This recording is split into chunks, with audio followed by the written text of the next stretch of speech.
हाय, आप सभी लोगों का द्रोणाचार्य क्लासेस पर स्वागत है। और कंटिन्यू करते हैं हम लोग, और बाकी बातें बाद में करेंगे। अभी कमेंट भी कर दीजिएगा अगर कोई दिक्कत होगी तो। पहले हम लोग शुरू करते हैं। तो 1.2 का 10वां सवाल, 1.2 का 10वां सवाल, क्वेश्चन नंबर 10। आज मार्कर में से आई हुई है, अच्छे से चलेगा। सवाल क्या है? सवाल है a इक्वल टू r-3 और b इक्वल टू 1 ये दो समुच्चय दिए गए हैं। और फिर दे रहा है f ऑफ x बराबर दे रहा है कि x-2 अपान x-3, x-2 अपान x-3 कर है। चेक करके बताइए कि क्या यह 1 है। और फिर दूसरे नंबर पे चेक करने के लिए बोल रहा है कि क्या, चेक करिए क्या यह आच्छादक है या अंटू है। ठीक है, सबसे पहले हम लोग समझेंगे कि ये कह क्या रहा है। पहले सवाल के मतलब भाषा को समझेंगे। इसका मतलब जानते हो क्या? ये है यह such that a minus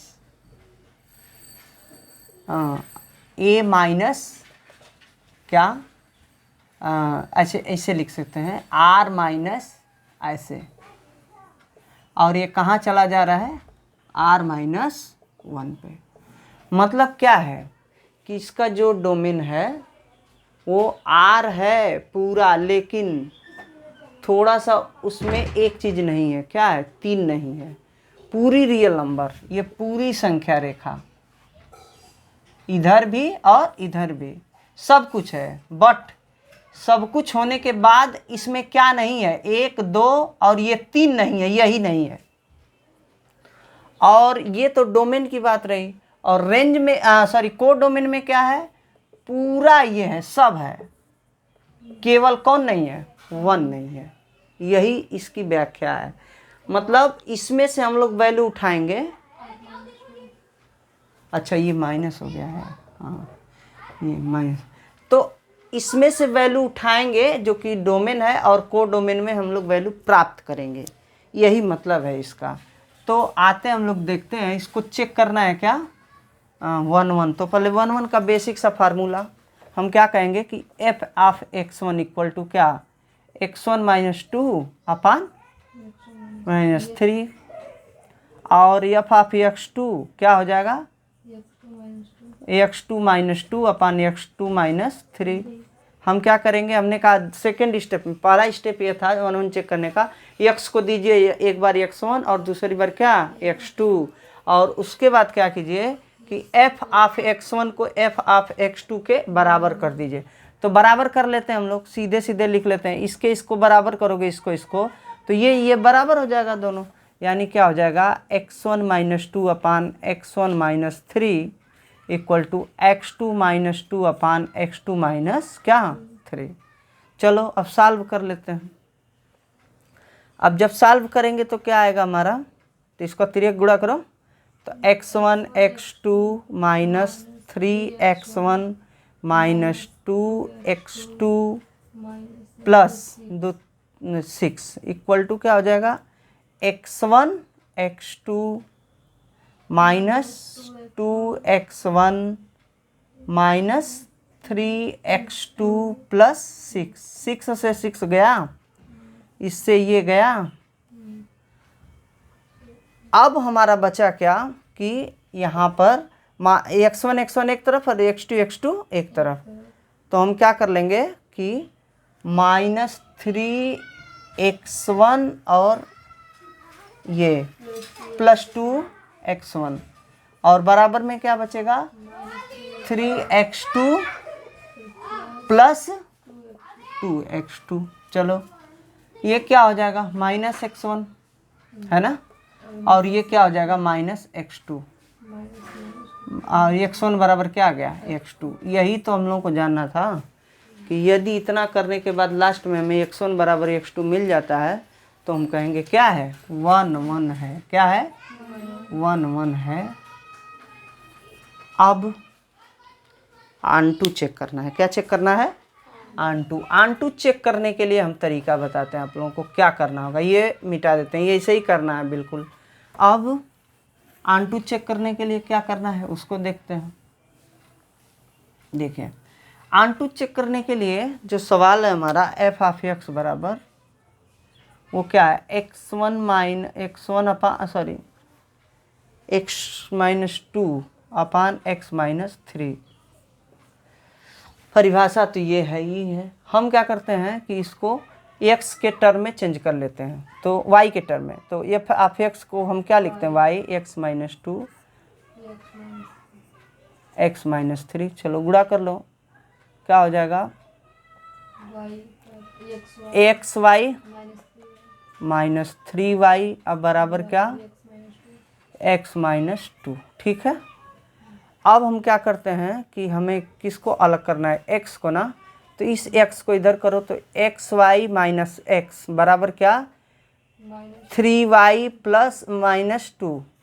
3y इधर जाएगा तो प्लस हो जाएगा, -2 तो यहाँ ये x यहाँ पे प्लस था तो ये इधर आके x कॉमन ले लेते हैं, तो क्या बचेगा y-1 और बराबर 3y y-2, या x बराबर क्या मिलेगा, 3y-2 अपान y-1। ठीक है। अब हम क्या देखते हैं, अब ये तो इस तरीके से चेंज कर लिया, और हमें किसी भी फंक्शन को, दिए गए फलन को आन टू चेक करने के लिए हमें क्या, को डोमेन बराबर रेंज। तो देखो यहाँ को डोमेन तो आपको पता है, को डोमेन पता है ना, ये को डोमेन है इस सामने। अब हम क्या करते हैं, इसका रेंज ज्ञात कर लेते हैं, और रेंज ज्ञात करने का यही तरीका है। तो रेंज निकालते हैं, तो x बराबर, अब देखो यहाँ रेंज कैसे निकलेगा, देखो 3y-2 अपान y-1। ठीक, ये जो फंक्शन है आपका, ये कोई भी वैल्यू y की ले सकता है, कोई भी वैल्यू y की ले सकता है। मतलब देखो थोड़ा सा यही दिमाग लगाना, एकदम बिल्कुल कॉन्सेप्चुअल है। आर है ना, आर किसे कहते हैं, पूरी संख्या रेखा है, बोलो। अब देखो इस पूरी संख्या रेखा से कोई भी y की वैल्यू उठाओगे, इसमें रखोगे, तो यह एक रियल मान देगा, रियल मान देगा, वास्तविक। जैसे मान लो तुम्हारा मन करता है 4 उठा लें, तो 4 उठाओगे तो 4 तिहाई 12 में से 2 जाए 10, फिर 4 में से 1 जाएगा 3, 10/3। 10/3 रियल में होता है कि नहीं होता है, होता है, कहीं भी रियल में होगा। यानी ये कोई भी वैल्यू ले सकता है, ये कोई भी वैल्यू ले सकता है, बट एक वैल्यू ऐसी है जो वो ले नहीं सकता। अब पूछो क्या, ये 1 नहीं ले सकता। अब तुम लोग सोचोगे क्यों, क्योंकि y के स्थान पे जैसे ही 1 डालोगे, इधर 1 डालोगे तो 3 1 या 3 - 2 1 तो ऊपर आ जाएगा नीचे, लेकिन नीचे क्या हो जाएगा 0, और 1/0 कभी भी रियल के अंतर्गत नहीं आता। बताओ क्यों, क्योंकि 1/0 को कभी भी परिभाषित नहीं किया जा सकता। यही बात तो रामानुजम ने कही, यही बात बताई थी रामानुजम जो महान गणितज्ञ थे। उन्होंने क्या कहा, जब कहा, वो क्या बोलते हैं कि टीचर पढ़ा रहे थे, उन्होंने कहा 0 में अगर 1 की भाग देते हो, या 0 में किसी संख्या से भाग देते हो, तो कितनी बार जाता है, 0 बार जाता है। तो उन्होंने कह दिया, और अगर किसी संख्या में 0 से भाग दें तो बात वहीं पूरा एकदम खेल ही पलट गया। किसी के पास उत्तर ही नहीं था कि अब इसका उत्तर क्या दें, क्योंकि आप इसको रियल के अंतर्गत रख ही नहीं सकते, भाग देते जाएंगे, ये कटेगा नहीं कभी भी, और वैल्यू जो है कि बराबर आती जाएगी। अरे कुछ भी दो, आप कहते हैं 1 है, और भाग का जो फार्मूला है 0 5 जा 0, 0 8 जा 0, 0 लाख जा 0। यानी भाग के सारे फार्मूलों को ये अप्लाइड हो रहा है, लेकिन ये भाग कभी भी ख़त्म नहीं हो रही है। यानी इसको हम कर नहीं सकते। अच्छा, इसका एक तरीका है, देखो आप, हम देख के बता दिए, तुम लोग कहोगे कैसे पता चला है, कैसे पता चला है। हम ये कहते हो ना, देखो बेसिक मैथमेटिक्स बहुत इम्पोर्टेंट होती है। क्या कहा जाता है, कोई भी संख्या परिमेय होगी, क्या होगी, किस रूप में, p बाई क्यू के रूप में। बट यहाँ एक कंडीशन है, q नॉट इक्वल टू 0। देखो यहीं से मैथमेटिक्स उठाई गई है, q नॉट इक्वल टू 0। तो ये पूरा q है ना, ये बोलो, तो ये q है, तो ये y माइनस 1 कभी भी 0 के बराबर नहीं हो सकता ना।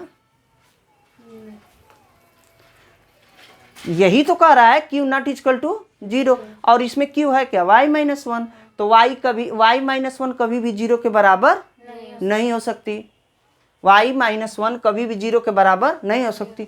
तो अब यह एक समीकरण, इसको सॉल्व करेंगे तो क्या आएगा, y not equal to minus 1 plus 1, यानी y कभी भी प्लस 1 के बराबर नहीं होगी, सब कुछ होगी बट y कभी भी प्लस 1 के बराबर नहीं होगी। तो इसका रेंज हमको पता चल रहा है, इसका रेंज हम क्या ज्ञात कर पा रहे हैं, देख रहे हैं हम लोग कि हम लोग एक चीज़ ज्ञात कर पा रहे हैं कि ये जो रेंज होगा ना इसका, y पूरी रियल नंबर को लेगी लेकिन उसमें क्या नहीं लेगी, 1 नहीं लेगी, क्या नहीं लेगी। तो हमें रेंज पता चल गया इसका।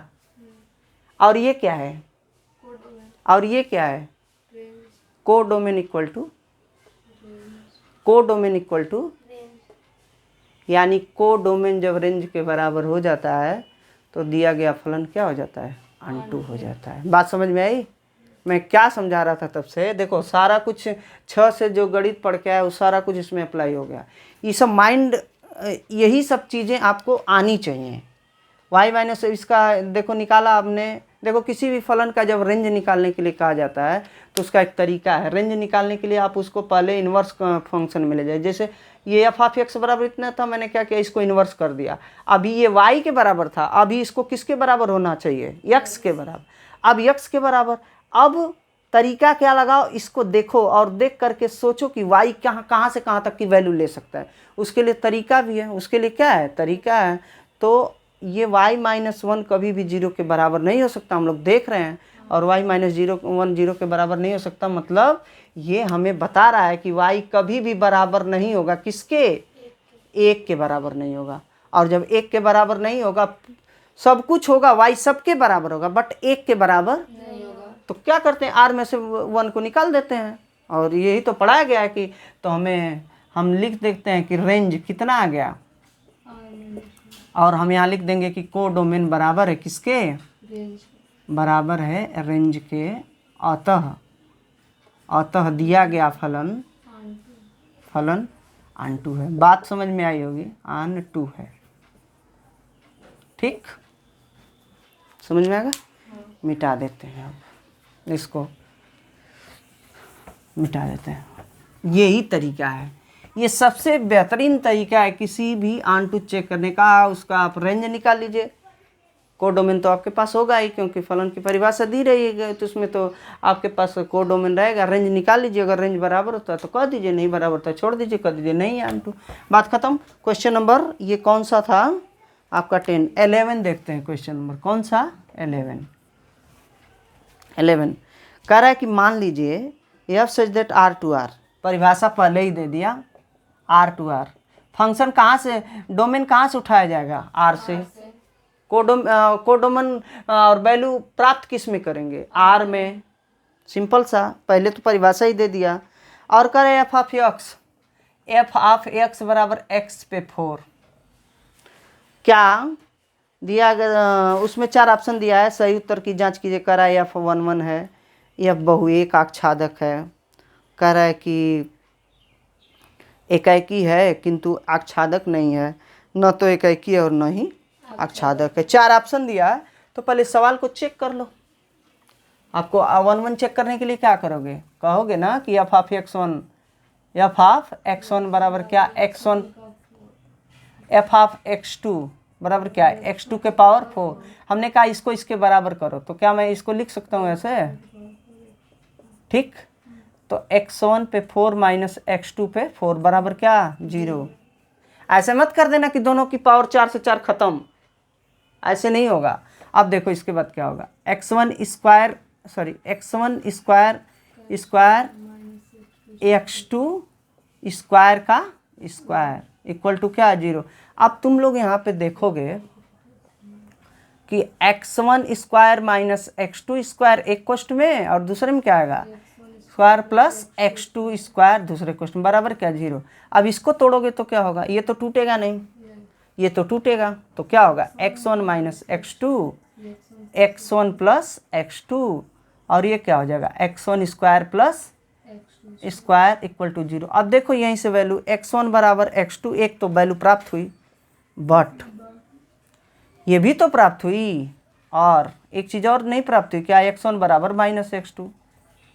पहले ही स्पष्ट हो गया कि 1 1 नहीं है, यही चीज़ केवल प्राप्त होनी चाहिए, x1 बराबर x2, और यहाँ पे आ गया तो कह देंगे कि ये क्या है, कि यह हमारा आंटू सॉरी 1 1 तो नहीं है। अब रह गई बात किसकी, आंटू की। आंटू देख लो, आंटू कैसे चेक करोगे, वही कोडोमेन बराबर रेंज, आओ चेक कर लेते हैं इसको। क्या y या बराबर क्या x पे 4, ठीक है, एफ ऑफ x को y लिख सकते हैं ना, बिल्कुल। चलो अब क्या करेंगे, अब देखो x का वैल्यू निकालना है। x का जब वैल्यू निकालोगे तो कैसे निकालोगे, ध्यान दो, x पे आप दे दो 4, x बराबर क्या, हम y पर 1/4 लिख सकते हैं, लिख सकते हैं ना। तो अब या हम लिख सकते हैं कि y रूट y, ठीक है ना, पर 1/2। देखो इसको समझो गणित, रूट y पर क्या 1/2। अब सोचो ये जब रूट आ गया, रूट, तो क्या रूट कभी माइनस वैल्यू लेगा, रूट कभी माइनस वैल्यू लेता है, कभी भी माइनस वैल्यू नहीं लेता है। ये समझ में नहीं आएगा कैसे रूट पे 1/2 लगा है, ये इसको ऐसे भी तो हम लोग कर सकते हैं कि x बराबर y पर 1/2 पर 1/2, क्योंकि घातों में घातों का आपस में क्या हो जाता है, गुणा, और ये क्या है करड़ी ही तो है। तो बताओ y कभी भी ऋणात्मक वैल्यू लेगी, नहीं लेगी, y ऋणात्मक वैल्यू लेगी ही नहीं। यानी करड़ी की परिभाषा लिख दो, करड़ी की परिभाषा से y का मान ऋणात्मक नहीं हो सकता, y का मान क्या नहीं हो सकता, ऋणात्मक नहीं हो सकता, नहीं हो सकता। यानी हमारा मान क्या होगा, r में से क्या निकाल दोगे, r में से क्या निकाल दोगे, पूरी ऋणात्मक संख्या, क्या ऋणात्मक संख्या निकाल दोगे, ऋणात्मक परिमेय संख्या, ऋणात्मक परिमेय सब निकाल दोगे। तो ये हमारा हो गया क्या, रेंज हो गया, यही तो रेंज हुआ ना हमारा, रेंज। और रेंज यहाँ पे देखो, यहाँ पे कोडोमेन R है और रेंज क्या है, इसमें से इतना कम है तो बराबर तो नहीं है, यानी हम लिख देंगे कि रेंज नहीं बराबर है किसके, कोडोमेन के, बराबर नहीं है कोडोमेन के। और जब बराबर नहीं है तो आंटू हुआ, नहीं हुआ, बात खत्म। ये 11वां क्वेश्चन हो गया। अब देखो लो 12 क्वेश्चन,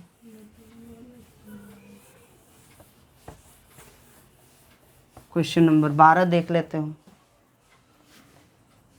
क्वेश्चन नंबर 12 क्या कर रहा है, कह रहा है एफ ऑफ एक्स बराबर 3x, क्या 3x, ठीक है, एफ ऑफ एक्स बराबर 3x द्वारा परिभाषित फलन F R R R to R, F such that R to R क्या है, ऑप्शन में है 4, एकैकी है, आच्छादक है, बहुएक है, एकैकी है परंतु आच्छादक नहीं है, न तो एकैकी है और न ही आच्छादक। इससे परिभाषा से पता चल जाएगा हमारा, ठीक है। अभी देखो एफ ऑफ एक्स, वही तरीका लगा लो ना, क्या मैं लिख दूँ 3x1 बराबर 3x2, बोलो, डायरेक्ट लिख देता हूँ 3x1, तो क्या हो जाएगा x1 बराबर x2,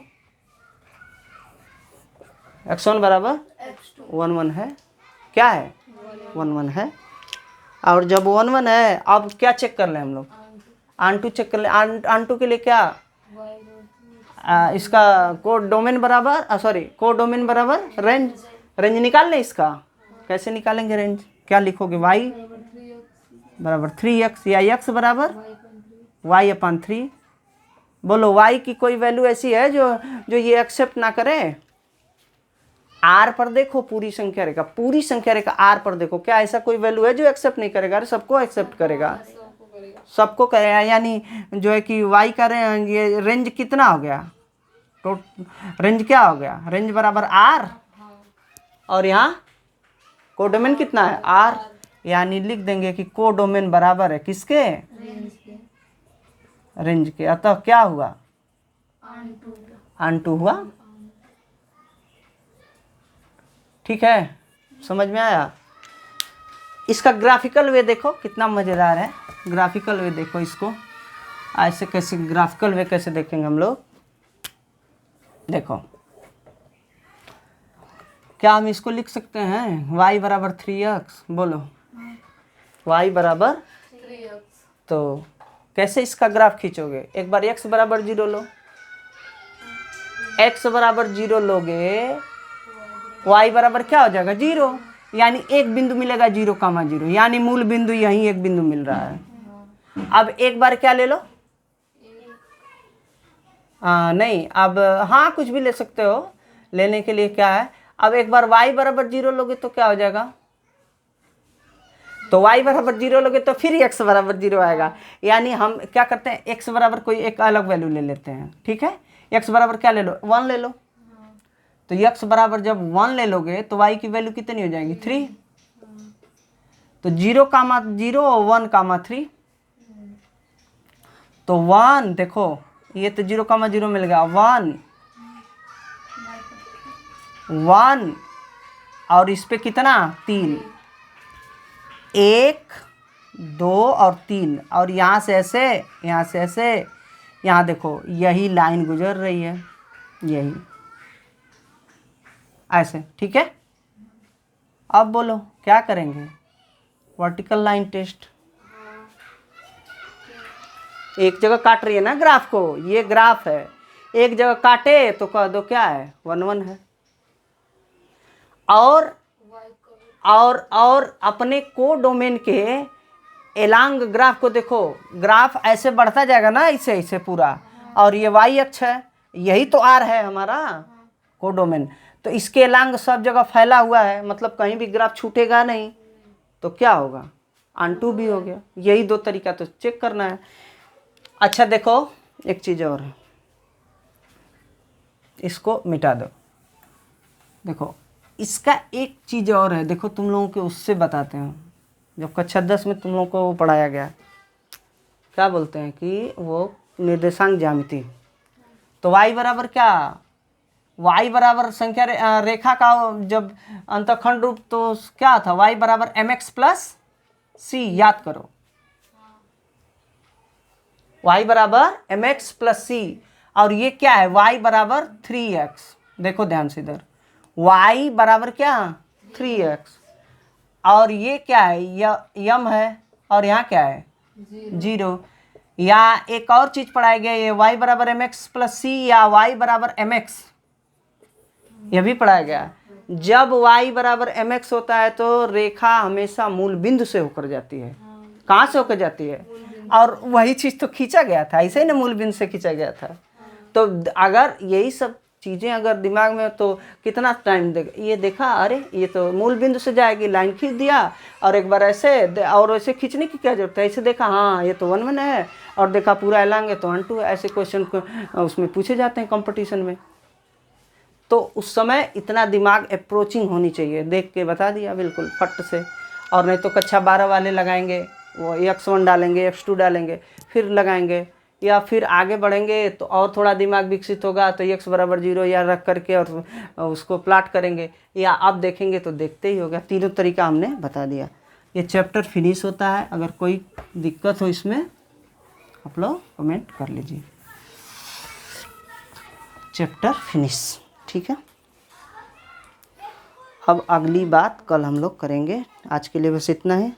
आप सभी लोगों को धन्यवाद, और लाइक ज़रूर करें, कमेंट भी कर दें, हम लोग चेक करते रहेंगे, ठीक।